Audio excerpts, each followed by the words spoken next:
one of our associate ministers, Reverend Cylvia Hayes, who most of you know. She has been through an amazing journey of sharing her passion for eco-consciousness, changing the world ecologically, and combining that with ministry and connecting us to that in a more personal way. And it's been really amazing. She always has something beautiful to share. And today, her costume is Sexy Minister. That's her. So thank you for dressing up, Cylvia.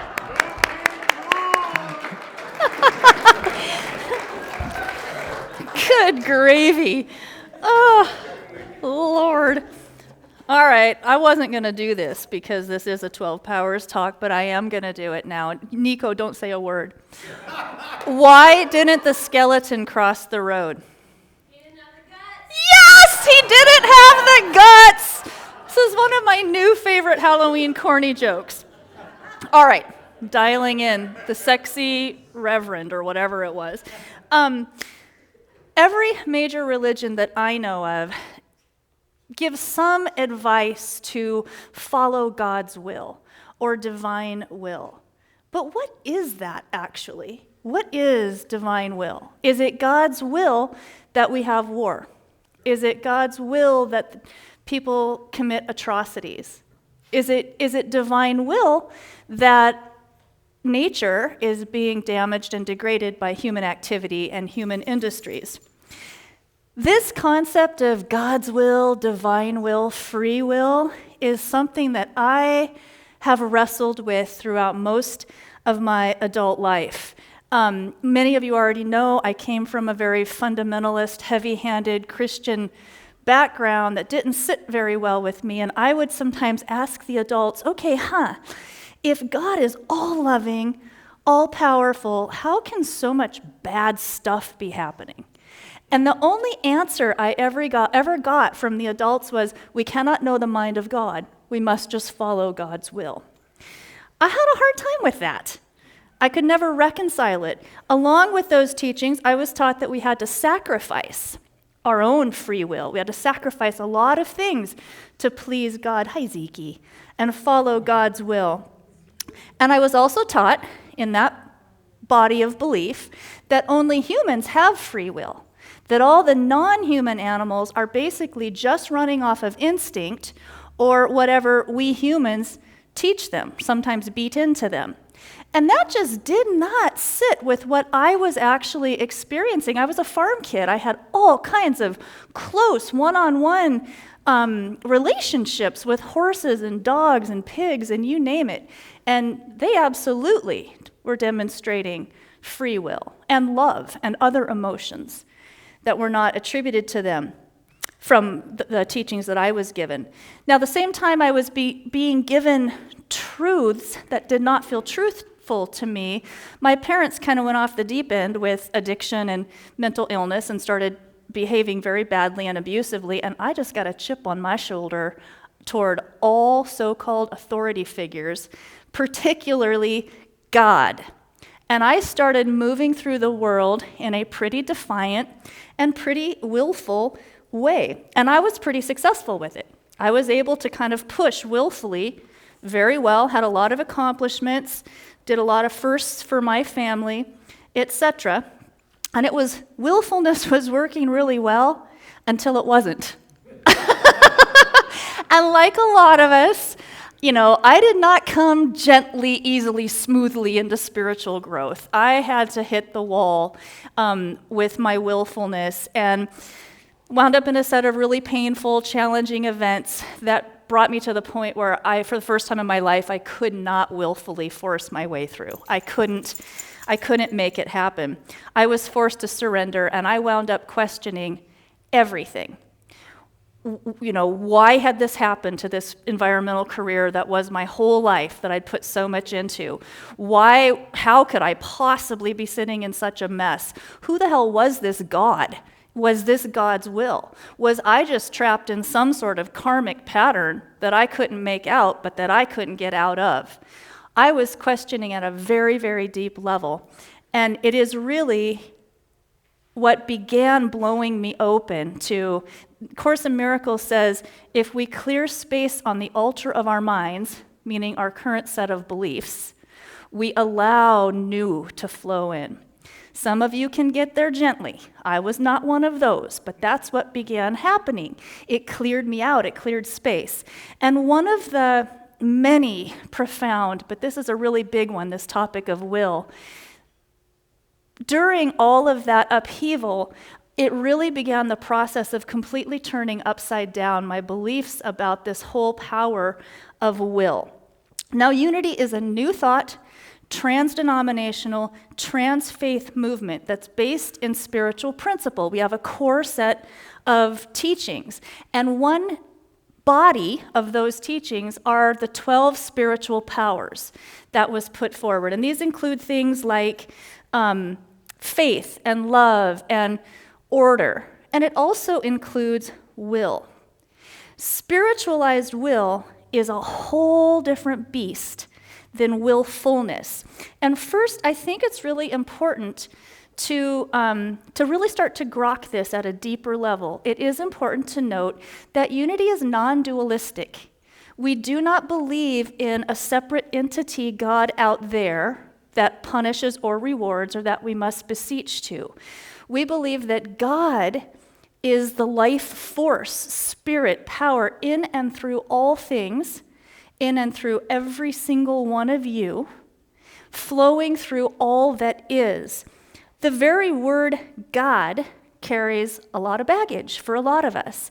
I actually prefer the word spirit, creator, source.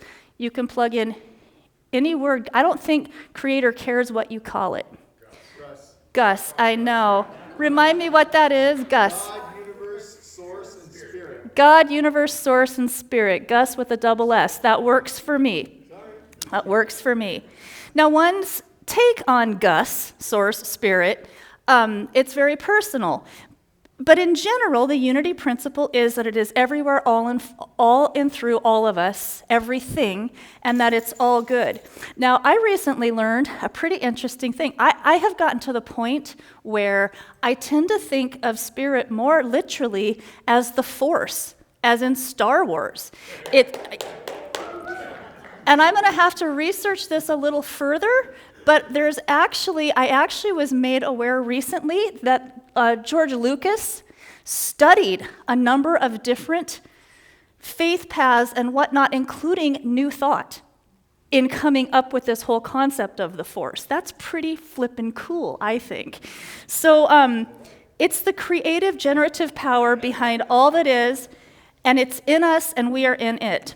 And the cool thing here is we can learn, just like wielding a lightsaber, we can learn to tap that and become more and more skillful in wielding this creative Gus, God, source, universe power.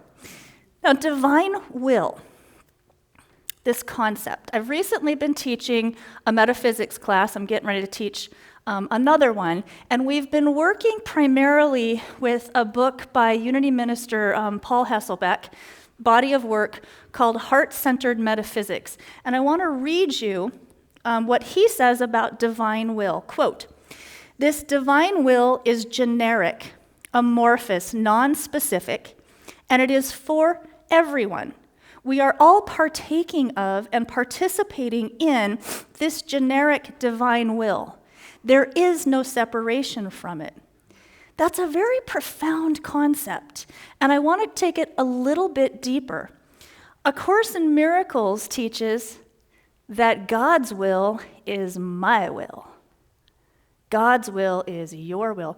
I had a really difficult time with that when I first started working with A Course in Miracles. I couldn't grok it, and it took me a little while, but now I'm there. And it's incredibly empowering. Think about this. If we are indeed extensions of, expressions of the divine, of course the divine's will is our will. Creator would not want to thwart itself, and therefore it would not want to thwart us either, because we are an extension of Creator. That's such an empowering concept. A big aha for me was really beginning to embody the understanding that the flipping God's will is pulling for me. It's working with each and every one of you because it wants full expression. And you are that, all that is, expressing in your own beautiful individuated way. Now, another cool angle on the will thing, this is a real thing, it's a philosophical concept called the will of nature. And that refers to all the natural and physical processes that direct the universe, nature, ecosystems, physics, all of it. Quantum, all of it. It's what really rolls out creation and reality. I strongly believe that all creation, humans, non-humans, all of it is sacred and divine. And that we are literally a part of and constantly interacting with the will of nature. And the divine will is in the back of all of that that's rolling out this creation that we get to be a part of. And moreover, I make this point a lot, despite what Western culture may tell us, humans are not apart from nature. We are a part of it. We are nature. I believe at the level of divine will, we humans and all the rest of nature are actually in harmony, working together to fully express creation. Can you tap into that just for a second and sense how good that feels? Feels good to me.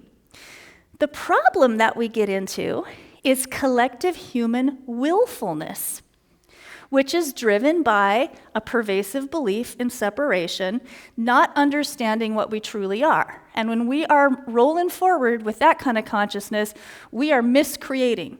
We are creating messes. And of course, we are seeing a lot of that playing out in our world right now in various ways. Willfulness is will under the influence of ego, under the influence of our little human-only selves. It's will not understanding what we really are, and it almost always makes a mess, individually, collectively.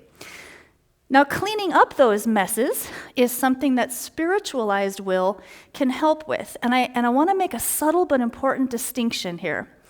Divine will, this allness, this will that rolls through everything, is different than the spiritual power or faculty of will that's put forward in the Unity's 12 Powers teachings. The founders of Unity, the Fillmores, they taught that will is the executive power of our mind. It's that thing that gets things done in this world that we're moving through. And sort of like prayer, we are constantly exerting will in every moment. We are acting on thoughts and behaviors for good or for ill. The key is learning to retrain that will. Wisdom is another of the 12 spiritual powers, and wisdom is needed to skillfully exert will. And just this morning when I was doing my own practices, I hadn't planned to work this into the talk, but nearly every morning, I work with the little daily word from Unity, among other things, and I'm going to read you just an excerpt, because imagination is another spiritual power, and I want to read just a little paragraph from today's daily word, October 29th, 2023. My imagination helps me create my life story. Guided by divine wisdom and will, I imagine a positive, meaningful life. If disturbing thoughts cloud my imagination, I remember I am God's source creator's living expression, and there is nothing to fear.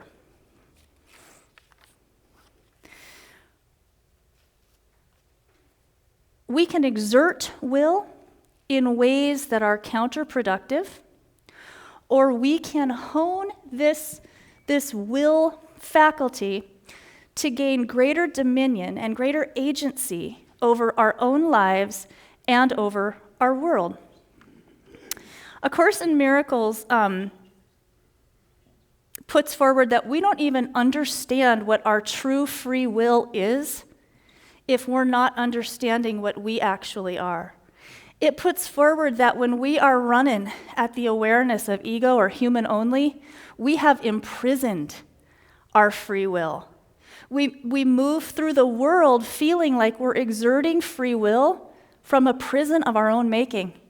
It's really a prison of our own thinking. And we have the ability to take that back, to release ourselves from prison, because freedom is an inside job, always. There's a story in the Bible about Job, who is, I'm not too into Bible stuff, but I've had it beaten into me. I'm using it now.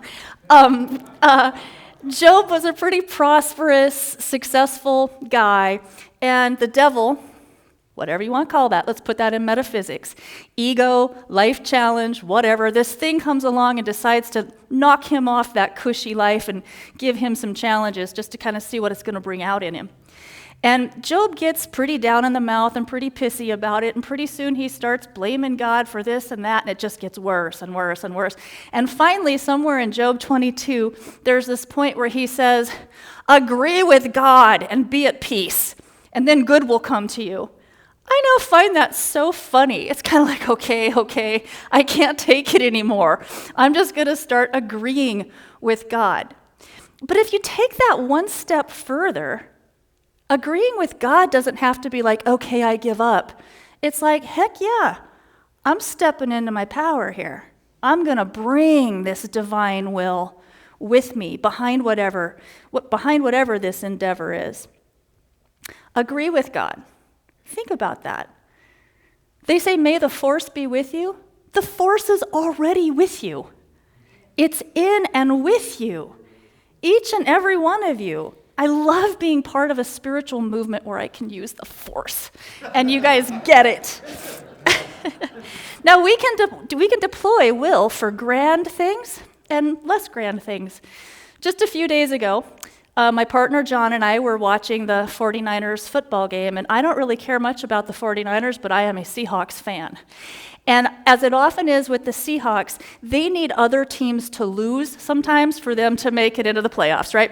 Seahawks fans are often in this position, so I am against the 49ers, right? And this game's going back and forth, and it's close. John and I are watching it, and the 49ers have the ball, and they'll win the game on a touchdown. And I had this feeling, and I look over to John, and I say, it's time for a takeaway. Boom, snap, interception. John was beside himself. He fist bump, he jumps up, he's like, oh my God, you are so powerful. The powerful. He's like the powerful minister metaphysician. And then he says, I will never doubt you again. Oh, yeah. But even as I was kind of dancing with that, I knew it was a bald-faced lie. And moments later, he declared temporary insanity and took it back. No integrity, right? Come on. Now, I don't really think I exerted the spiritual power of will against the 49ers, but I'll take the outcome. I'm liking that. Here's one final piece I want to share before I wrap, because for me, this has been an incredibly empowering aspect of retraining my thinking about will. It isn't passive. Just saying, okay, Creator, I'm willing, because it sucks so bad where I'm at right here. I'm willing. That's not what spiritualized will is about. It's active. It's activating power. Spiritualized willing is about getting into alignment with divinity, remembering what we truly are, and remembering that Creator's will is the wind under our sails all the time. when we are striving toward fuller expression. Two of my very favorite early New Thought teachers are Emily Cady and Walter Lanyon, and both of them have a lot of teaching about getting into an "it is done" consciousness around will and around manifesting what we want in our lives. And I want to read you just a very short sentence from Emily Cady. She says, "Do you will it and not languidly desire it? Are you determined to have that executed which you are satisfied is God's will for you? You get into that attitude and claim, it is done. I don't know how it's going to happen necessarily, but I am staying in the consciousness of it is done." It's a blending, as I've noted before, of spiritual will guided by wisdom that empowers imagination. That is a powerful formula right there. That's similar, actually, to the let there be energy in Genesis. Let there be light. It isn't beseechy, oh, please let this come to this little poor sinner. Not at all. It is a declaration. A let there be consciousness is demonstration of spiritualized will. Now, willing is a declaration, but it's less energy intensive than willfulness. I know this very well. Willfulness is about pushing. It's about trying to force things. It's about trying to orchestrate the river. Whereas spiritualized willing is getting into alignment, remembering the truth of what we are, and choosing to allow the possibility of grace to flow into our lives. I want to read a short piece, a couple of excerpts from A Course in Miracles. I think this is so beautiful. "When the light comes and you have said, God's will is mine, you will see such beauty that you will know it is not of you in the little s human only part of you. The bleak little world will vanish into nothingness, and your heart will be so filled with joy that it will leap into heaven and into the presence of God. When the light comes and you have said, God's will is mine, you will see such beauty. I do not believe it is God's will that terrible things happen. I don't believe it's God's will that humans desecrate and degrade this lovely planet. And actually, at the level of true, free, and unimprisoned, I don't believe that's human will either. Not at the level of truth. I don't believe karma traps us, but I absolutely do know that limited thinking and certain rigid patterns of behavior can indeed imprison our potential. What's needed now, individually, collectively, is wisely guided, firm will to choose a healthier, more beautiful way of interacting with one another and this planet that we are lucky enough to call home. Each and every one of us has a role to play in reshaping collective will. And the more of us who reclaim, retrain, and spiritualize our willpower, the more power we'll have to heal this planet, to replace war with peace, and lift all beings into love and light. This is not a matter of if God's willing, it's a matter of are you willing? And what are you willing? What are we willing in every single minute of the day? Are you willing for heaven on earth? Are you willing to be great? Are you willing to do great things? Let there be. It is done. Peace out.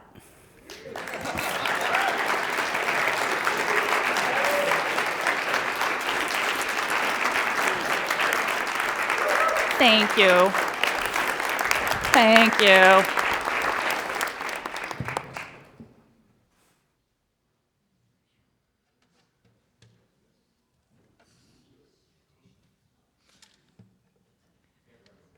Well, I had to change courses on the band because of some things that you said. So I'm just going to sing a solo one because we didn't rehearse this. And it's not recorded, but I do have a new album that I was going to play from called Yoga Soundtracks Volume 2. This one will be on the next thing whenever that comes out. I'm so sorry. We tune because we care.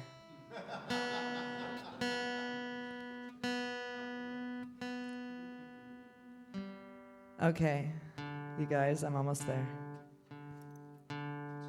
You Gaias.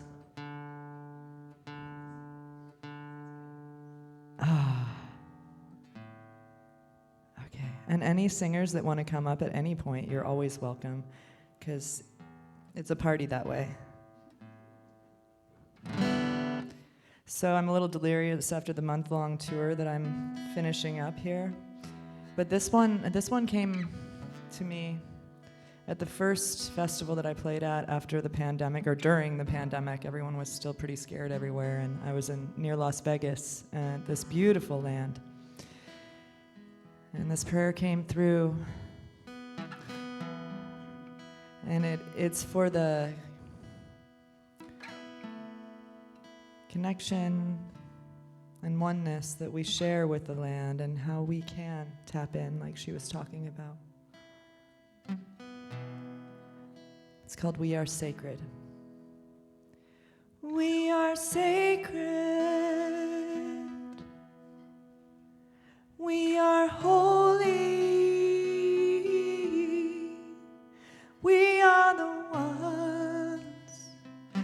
ones to walk this land.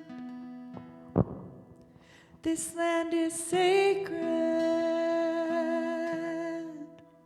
This land is holy. We are the ones to heal the land. Let's sing Om. Om Shalom. Shalom. Om. Om. Pachamama. Pachamama. I'm coming home. I'm coming home.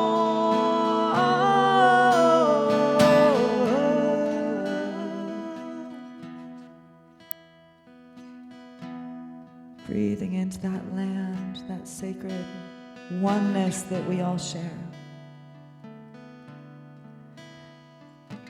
We're going to sing that again, and then I'm going to move into a song that my friend Winsong Martin wrote in Ashland for the Kalapuya people, the people of my land, the land that I reside on. We are sacred, we are sacred, we are holy, we are holy, we are the ones to walk this land. This land is sacred. This land is sacred.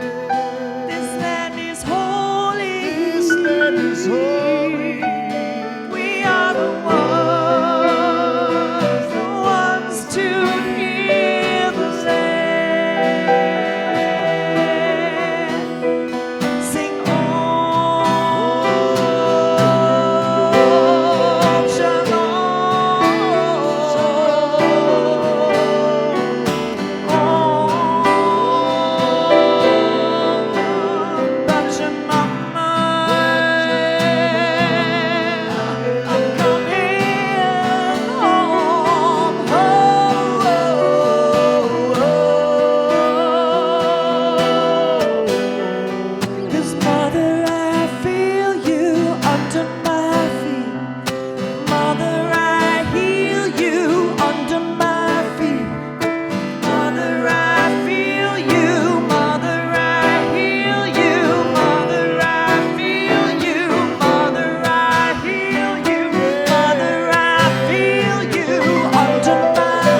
people that have been displaced by genocide over the years, thousands of years of war.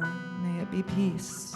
May we sing our way into love, healing.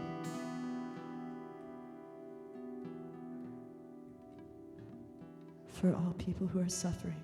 We are sacred. We are sacred. We are holy. We are holy. We are the ones to walk this land. This land. This land is sacred. This land is sacred. This land is holy. This land is holy. We are the ones to hear.